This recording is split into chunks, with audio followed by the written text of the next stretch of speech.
Welcome everyone two a new video. আজকে আমি যাব কালীঘাটে। আর এখন আমি আছি মেট্রোতে। এখান থেকে আমরা গিয়ে নামবো সোজা কালীঘাটে।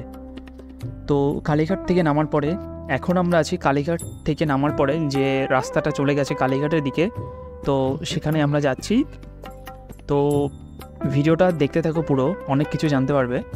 আর এখন আমরা কালীঘাট পুলিশ স্টেশনের সামনের থেকে যে রাস্তাটা গেছে সেইখান দিয়ে আমরা যাচ্ছি। আর এখানে কিন্তু এখন অনেক কনস্ট্রাকশনের কাজ চলছে, তার জন্য জায়গাটা এরকম ছড়িয়ে ছিটিয়ে রয়েছে। তো চারিদিকে এখানে প্রচুর দোকান রয়েছে, এখান থেকে তোমরা কিন্তু পুজোর ডালাও কিনতে পারবে। আর এইবার আমি প্রথমবার যাচ্ছি কালীঘাটে, তো এখান থেকে আমি একটা পুজোর জন্য ডালা কিনে নিলাম। তো এবার দেখবো লাইনটা কোথা থেকে দিয়েছে বা মন্দিরের যে গেট সেই গেটের থেকে যাব। তো এই যে এখান থেকে সামনে থেকে এবার লাইনটা শুরু হবে। তো এই যে আমরা এখন লাইনে দাঁড়ালাম। তো দেখতেই পাচ্ছ সামনে একটা হিউজ লাইন পড়ে গেছে কিন্তু অলরেডি। আর এখানে কিন্তু লোকজনের প্রচণ্ড ভিড়।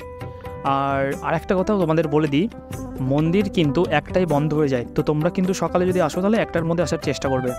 তো আমরা লাইনে দাঁড়িয়েছি, অনেকক্ষণ হয়ে গেল। এখানে ভিড় কিন্তু অত্যাধিক ভিড় রয়েছে। আর যেহেতু সোমবার ছিল তাই ভিড়ও কিন্তু প্রচণ্ড ভিড় ছিল। আর এই যে লাইন থেকে এখন ওই যে সামনে যে মন্দিরের গেটটা দেখতে পাচ্ছ, ওই গেটের ভেতর দিয়েই কিন্তু আমরা ঢুকবো। আর মন্দিরে এখন চলছে কনস্ট্রাকশনের কাজ, তাই কিন্তু মেন যে মন্দির সেটা কিন্তু কাপড় দিয়ে ঢাকা রয়েছে। আর এই যে তোমরা লাইন দেখতেই পাচ্ছ, কি হিউজ লাইন এখানে রয়েছে। আমরা অলমোস্ট 1 ঘন্টা লাইনে দাঁড়িয়েছি এখানে মন্দিরে পুজো দেওয়ার জন্য। তো এই ছিল আজকের কালীঘাটের ভিডিও। তো ভিডিওটি কেমন লাগলো তোমরা অবশ্যই কমেন্ট করে জানাবে।